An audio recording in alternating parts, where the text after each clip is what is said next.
Hey guys, Geeky Rocket here. I'm bringing you guys another workbench update for the Dicker Max build. I'm going to be covering off the finishing touches for the groundwork and also talking to you guys a little bit about some of the setbacks that I most recently had. As you can see, the groundwork is pretty much all done. I don't think I'm going to touch it anymore. I'm very pleased as to how it came out. Uh, the, the the simulated grass that I use worked perfectly, as did the forest brush and the seafoam trees. I think everything kind of came out very nicely. Uh, the setback that I had, though, as you can plainly see, is I had to resand or sand down the top of the base back down to the primer, because the base is pretty much made up of just baseboard, all glued together. But when I first laid down the dirt and then covered it in a glue water solution, I did have the tops of the borders all masked off with Tamiya masking tape, just so that I wouldn't get any dirt or any of this flock stuck to the top of the base. However, what I did not and probably should have realized is that because the inside of the baseboard is not sealed, and I think I got some moisture trapped in between the paint and the top of the base, it cracked. It cracked the top of the black that I had on here, and actually even cracked all the way down to the primer as well. So I had to resand that, as you know, anybody would be. I was very disappointed and angry at that, but you know, it's not a huge setback, but a setback nonetheless. So for this weekend, the plan is to, now that I've sanded it, it's relatively smooth. There is still some indentation, but to be honest, I'm at the point where I just want to get this done.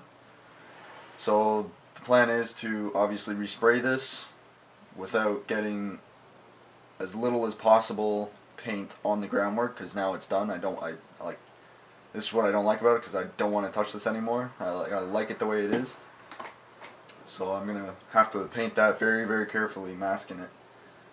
What else? Oh, the other setback that I had was actually on the tank itself.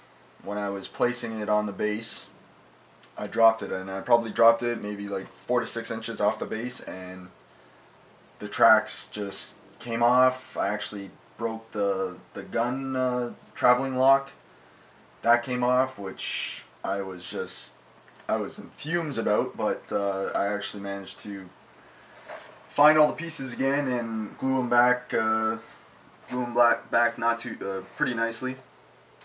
I mean, you know, you're always going to be your own worst critic, and I mean, I can see where it's been broken, but hopefully it's not plainly obvious to you guys. But as for that, also I was able to finally manage to finish all the figures. The figures are 100% done, and I've actually got this guy done. This guy is going to be staying where he is now. He's glued to the tarp, and I've actually also dusted up the tarp as well with pigments. So also I've got,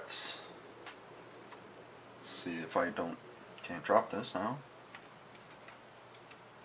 I've also got the other figure, one of the other crew members, who are going to be receiving the shell, or a shell, inside the fighting compartment of the tank destroyer. However, because this the figure set that I used for this build was not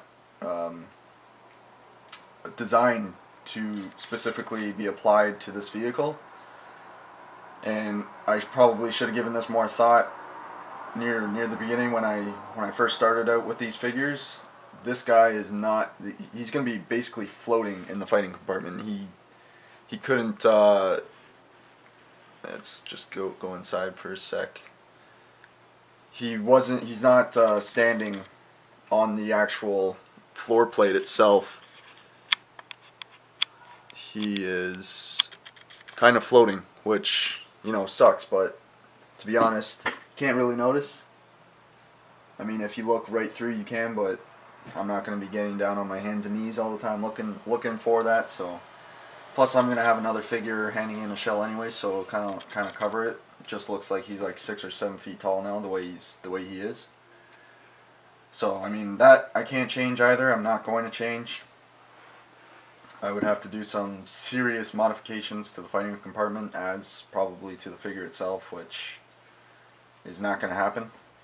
So that is about it for this update. Also, I'm going to be I'll be adding a slideshow of the completed figures, close-up and detail shots of the completed figures at the end of this video. So if you guys want to stick around and check that out, by all means, please do. But overall, I mean, I'm very satisfied with how this diorama is shaping up. I mean, this is my first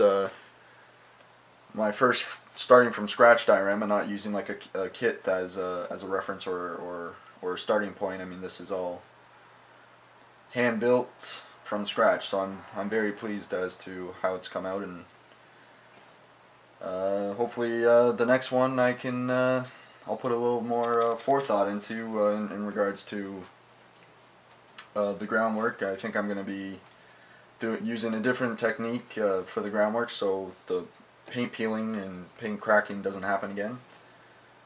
But again, this is what the hobby's all about. You always want to learn something new, and you try out some different techniques, and you find out what works for you. So this weekend I'm gonna be getting the tops of this repainted, and I might think, because it's taken me a lot longer than I thought, I think I'm gonna do a kind of like a mini tutorial as to how I'm going to apply the rest of the dust effects and mud effects to the bottom hull of this tank destroyer. So I mean, I'll just simulate how I do my weathering, and hopefully you guys can learn something. I mean, there's countless people out there that I've learned from, so hopefully it works for you guys as well.